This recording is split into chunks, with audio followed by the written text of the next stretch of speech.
प्रिय विद्यार्थियों, नमस्कार। मैं जलालुद्दीन खान कलाम हिंदी एकेडमी यूट्यूब चैनल पर आप सभी का स्वागत करता हूं। पिछले वीडियो में हमने वर्ण, ध्वनि, अक्षर, शब्द, पद, वाक्य आदि के बारे में जानकारी प्राप्त की।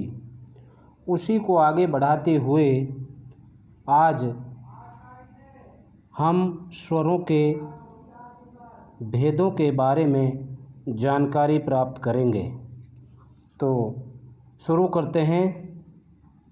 स्वरों के भेद। सबसे पहले स्वरों का वर्गीकरण। स्वरों का वर्गीकरण पढ़ते समय हमें विशेष रूप से ये ध्यान रखना है कि किस आधार पर स्वरों का वर्गीकरण बताया जा रहा है। सबसे पहले मैं आपको उत्पत्ति के आधार पर स्वरों के भेदों के बारे में जानकारी प्रदान कर रहा हूँ। उत्पत्ति के आधार पर स्वरों के दो भेद माने जाते हैं, यानी उत्पत्ति के आधार पर स्वरों के दो भेद कौन कौन से हैं। पहला है मूल स्वर। इन्हें ह्रस्व स्वर या लघु स्वर भी कहा जाता है। ऐसे स्वर जिनकी उत्पत्ति में अन्य वर्णों का योगदान नहीं होता, इन्हें एकल स्वर भी कहा जाता है। यानी मूल स्वरों को ह्रस्व स्वर, लघु स्वर या एकल स्वर भी कहा जाता है। हिंदी भाषा में मूल स्वरों की जो संख्या है वो 4 होती है। 4 कौन कौन से हैं आपके सामने देखिए। अ, ई, उ, री। ये जो चारों स्वर हैं इन्हीं को मूल या ह्रस्व या लघु या एकल स्वर के नाम से जाना जाता है। उत्पत्ति के आधार पर स्वरों का दूसरा भेद है संधि स्वर। जैसा कि नाम से स्पष्ट है, संधि शब्द का शाब्दिक अर्थ होता है जुड़ना या योग या समझौता। जिन स्वरों का निर्माण दो स्वरों के योग से हुआ हो उन्हें संधि स्वर कहते हैं। कहने का मतलब यह है कि जो संधि स्वर हैं, इन स्वरों का निर्माण दो स्वरों के मिलने से या जुड़ने से हुआ है। अब संधि स्वर के बारे में पढ़ते हैं। संधि स्वर के भेद, यानी जो उत्पत्ति के आधार पर स्वरों के दो भेद हैं, पहला मूल स्वर और दूसरा संधि स्वर। संधि स्वर को भी दो उपभेदों में विभाजित किया गया है। पहला है दीर्घ स्वर। दीर्घ, जैसा कि नाम से स्पष्ट है, दीर्घ का मतलब बड़ा। एक ही स्थान से उच्चारित दो सवर्ण यानी एक जैसे, इन्हें सजातीय स्वर भी कहा जाता है। दो सवर्ण स्वरों के योग से बने स्वर दीर्घ स्वर कहलाते हैं। इनकी संख्या 3 है। अ प्लस अ बराबर आ, ई प्लस ई बराबर ई, उ प्लस उ बराबर उ। इस प्रकार दीर्घ स्वरों की उत्पत्ति सवर्ण स्वरों से या एक ही जाति के एक समान दो स्वरों के योग से हुई है, इसलिए इन्हें सवर्ण स्वर या सजातीय स्वर भी कहा जाता है। संधि स्वर का दूसरा भेद है संयुक्त स्वर। संयुक्त स्वर की परिभाषा देखते हैं। भिन्न भिन्न स्थान से उच्चारित दो विजातीय या असमान स्वरों के योग से निर्मित स्वर संयुक्त स्वर कहलाते हैं। इनकी संख्या हिंदी में 4 होती है। कितनी होती है? 4। इन्हें गुण स्वर, इनमें से 2 स्वर ऐसे हैं जिन्हें गुण स्वर कहा जाता है और 2 स्वर जिन्हें वृद्धि स्वर कहा जाता है। संधि के नियम के अनुसार देखते हैं, अ प्लस ई बराबर ए।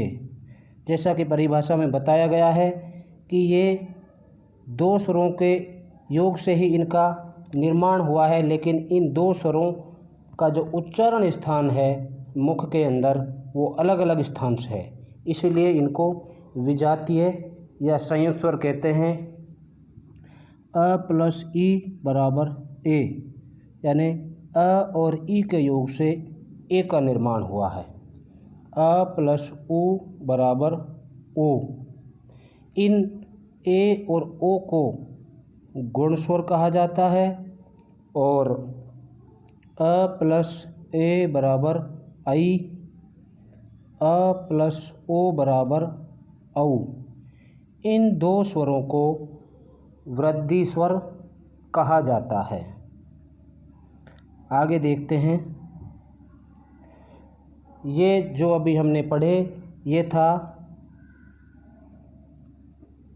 उत्पत्ति के आधार पर। दूसरा है मात्रा या उच्चारण काल या उच्चारण समय के आधार पर स्वरों का भेद। अब देखते हैं मात्रा, उच्चारण काल और उच्चारण समय। मात्रा या उच्चारण काल या उच्चारण समय के आधार पर किसी भी ध्वनि के उच्चारण में समय का जो अंश लगता है, यानी जो समय का हिस्सा या जो समय लगता है उसे मात्रा कहते हैं। कहने का मतलब यह है कि स्वर के उच्चारण में जो समय या जो कालमान लगता है उसे क्या कहा जाता है? उसे मात्रा कहा जाता है। और मात्रा का संबंध किससे है? काल से है, समय से है। अतः वर्णों के उच्चारण काल को, वर्णों के उच्चारण में लगने वाले समय को मात्रा कहा जाता है। अतः इस आधार पर ये जो स्वर हैं मुख्यतः कितने प्रकार के होते हैं? 2 प्रकार के। मात्रा, उच्चारण काल और उच्चारण समय के आधार पर स्वरों को 2 भागों में बांटा गया है। पहला है ह्रस्व स्वर और दूसरा है दीर्घ स्वर। ध्यान रखना, ये मात्रा या उच्चारण समय के आधार पर 2 भेद हैं। पहला है ह्रस्व स्वर। मैंने आपको बताया था मूल स्वरों को ह्रस्व स्वर भी कहा जाता है। ह्रस्व स्वर किन्हें कहा जाएगा? जिन स्वरों के उच्चारण में कम समय लगे। आप ऐसे भी कह सकते हैं जिन स्वरों के उच्चारण में एक मात्रा का समय लगे वे स्वर ह्रस्व स्वर कहलाते हैं। और इनकी संख्या हिंदी में 4 होती है। कितनी होती है? 4। अ, ई, उ, री, यानी जिन्हें हमने अभी पढ़ा था वही ये मूल स्वर हैं। इनके अलग अलग नाम हैं। इन्हें मूल स्वर, लघु स्वर या एक मात्रिक स्वर भी कहा जाता है। आधार अलग अलग है और मूल स्वर वही है। दूसरा भेद है दीर्घ स्वर। जिन स्वरों के उच्चारण में ह्रस्व स्वरों की अपेक्षा दुगुना समय लगता है, यानी ह्रस्व स्वर या मूल स्वरों की अपेक्षा कितना गुना समय लगता है? 2 गुना। 2 गुना समय लगता है, उन्हें दीर्घ स्वर कहा जाता है। और ये 7 होते हैं। कितने होते हैं? 7। कौन कौन से? आ, ई, उ, ए, ऐ, ओ, औ। इन्हें गुरु, द्विमात्रिक तथा संधि स्वर भी कहा जाता है। आशा करता हूँ कि जो मेरे द्वारा आपको बताया जा रहा है वो आपके समझ में आ रहा होगा। आगे बात करते हैं ओष्ठाकृति के आधार पर, यानी होठों की आकृति के आधार पर स्वरों के भेद। ओष्ठाकृति के आधार पर स्वरों के भेद दो होते हैं। पहला है वृत्तमुखी। वृत्त यानी वृत्ताकार, गोलाकार भी कहा जा सकता है, यानी वे स्वर जिनके उच्चारण में ओष्ठ वृत्ताकार या गोल हो जाते हैं, यानी हमारे होठों का जो आकार है इन स्वरों का उच्चारण करते समय वृत्त के आकार जैसे या गोल हो जाते हैं, तो उन स्वरों को वृत्तमुखी या वृत्ताकार स्वर कहा जाता है। जैसे उ, ओ, औ तथा ग्रहित स्वर आ, जिसके बारे में कल आपको बताया था कि अंग्रेजी भाषा से ग्रहण किया गया है। इन स्वरों को वृत्ताकार स्वरों में शामिल किया जाता है। नाम से स्पष्ट है कि इनका उच्चारण करते समय हमारे होठों का जो आकार है वो वृत्त के आकार जैसा या गोल हो जाता है, इसीलिए उनको वृत्ताकार स्वर कहा जाता है।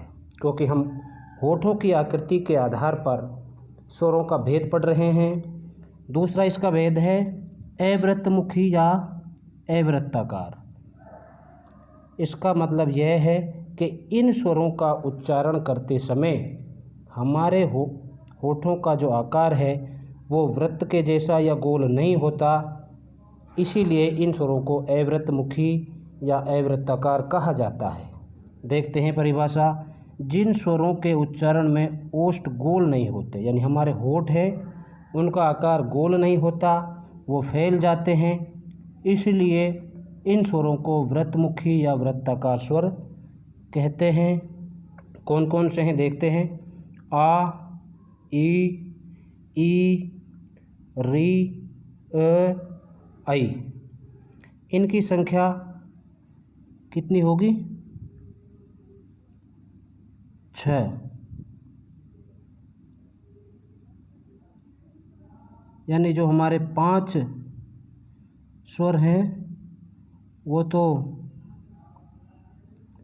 आ जाएंगे वृत्तमुखी में, नहीं 4 तो वृत्तमुखी में आ जाएंगे और 6 है वो अवृत्तमुखी में, और जो एक अस्वर बच गया विशेष में उसके बारे में जानकारी प्रदान की गई है। अस्वर के उच्चारण में ओष्ठ उदासीन रहते हैं, मतलब ऐसा लगता है कि वो वृत्त के जैसे गोल भी नहीं हो रहे और अवृत्ताकार भी नहीं है, इसलिए अस्वर को उदासीन स्वर भी कहा जाता है। ये हो गया हमारा होठों की आकृति के आधार पर स्वरों का विभाजन। नेक्स्ट देखते हैं जीभ की आकृति के आधार पर जिह्वा यानी जीभ की जो स्थिति है, जीभ की जो सक्रियता है, स्वरों का उच्चारण करते समय जीभ का कौन सा भाग सक्रिय रहता है, उसके आधार पर स्वरों को 3 भागों में बांटा गया है। कितने भागों में? 3 भागों में। देखते हैं। पहला है अग्रस्वर। अग्र का मतलब आगे वाला, यानी जिन स्वरों के उच्चारण में जीभ का आगे वाला भाग सक्रिय रहता है वे स्वर क्या कहलाते हैं? अग्रस्वर कहलाते हैं।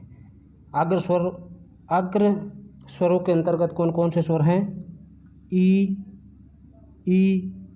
री, ए, आई, यानी कुल 5 स्वर इसमें शामिल हैं अग्र स्वरों में। जिह्वा या जीभ की स्थिति के आधार पर दूसरा भेद है मध्य स्वर। मध्य का मतलब बीच, यानी जिन स्वरों के उच्चारण में जीभ का मध्य का भाग सक्रिय रहता है, यानी उन स्वरों का उच्चारण करते समय जीभ का बीच वाला भाग है वो सक्रिय रहता है। जीभ ने तो आगे सरकती है और ने पीछे हटती है, वे स्वर मध्य स्वर कहलाते हैं। मध्य स्वरों में अस्वर को शामिल किया गया है। किसको शामिल किया गया है?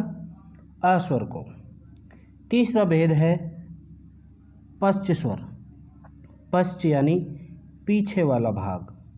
जिन स्वरों के उच्चारण में जीभ का पीछे का भाग थोड़ा उठता है या सक्रिय रहता है उन स्वरों को पश्च स्वर कहते हैं। पश्च स्वरों के अंतर्गत आ, उ, ओ, औ इन 5 स्वरों को शामिल किया जाता है। ये हो गया जीभ या जिह्वा की स्थिति के आधार पर स्वरों के भेद। एक बार पुनः आपको बता देता हूँ। जीभ की स्थिति के आधार पर स्वरों को 3 भागों में बांटा गया है। पहला अग्र स्वर, दूसरा है मध्य स्वर और तीसरा है पश्च स्वर। आज के वीडियो में इतना ही। मिलते हैं अगले वीडियो में। धन्यवाद।